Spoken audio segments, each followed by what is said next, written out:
Hey there, team. Trust is everything in leadership, right? Here's the tricky part. How do you know who on your team is being honest with you?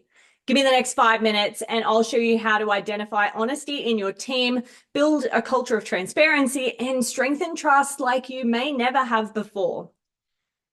Let's talk about the common misstep.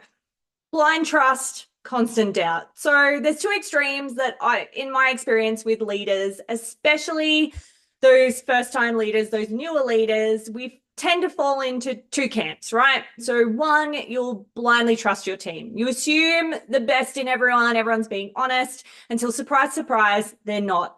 Or number two, you're overly skeptical. You question everything. You're micromanaging, which can erode the very trust that you're trying so desperately to build.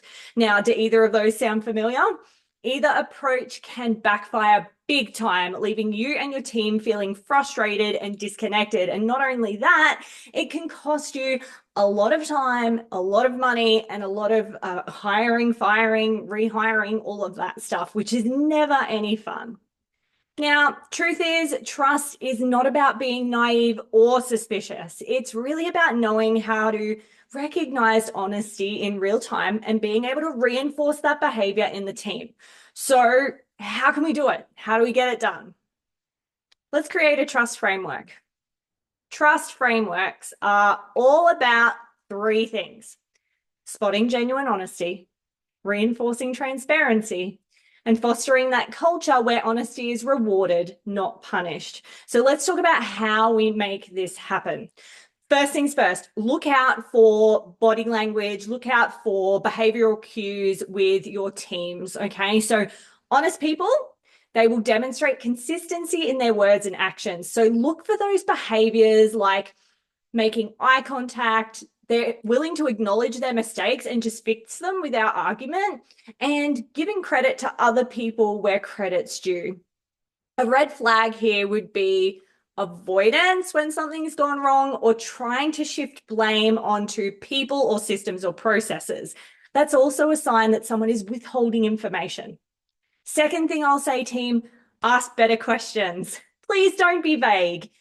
This is the biggest thing that I see when I'm out on site with clients, when I'm on coaching calls. We ask these ridiculous, and I say this with all the love in the world, ridiculously vague questions like, everything okay? No, that's just not going to fly. Try asking a better question like, what's one challenge that you're facing right now? Or how are you feeling about our project's progress? Open-ended questions, team. That's where the magic is. So that encourages everybody to give you genuine responses and uncover those insights you may otherwise miss. This is gold and this is crucial. And the third thing is, team, reward honesty. Celebrate it, even when it is uncomfortable. So if you've got a team member who owns up to their mistake, don't punish them.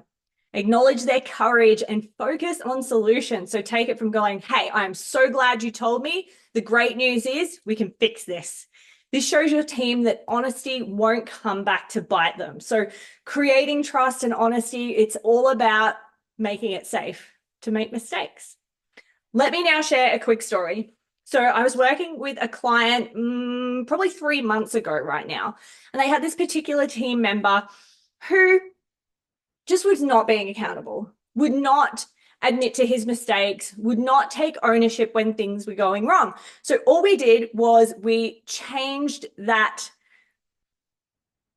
questioning technique like we were talking about. So don't just say the vague, is everything okay? So we started asking better, smarter, more intelligent questions. And what we ended up landing on was, how do you feel about the project's progress? And this person who normally would be covering his own butt finally started talking about what was going wrong and felt safe to share. And I think the magic with this particular client was, how do you feel the project is going? Not how do you think the project is going. So this particular human, people focused, acting oriented, so very much about people and in tune with the people side of things. So how did he feel was really important for him, because it allowed him that safe space, if you like, to talk through how he was actually feeling and come clean about some things that weren't really working in the best possible way. Then we focus on solutions And now he's actually their top performer, which is absolutely amazing. What a turnaround. Now, team, let me know in the comments what's one thing that you're currently doing to build trust with your team. And hey, if I can help you with any of this any further, drop me the word trust in the comments below and I'll get you across our free trust framework checklist, which is a step-by-step guide to fostering honesty and collaboration in your team. Team, remember, if you've liked what we've spoken about today, like the video, hit subscribe for more actionable tips, and let's build trust that can transform our teams. Thanks for tuning in, and I'll catch you next time.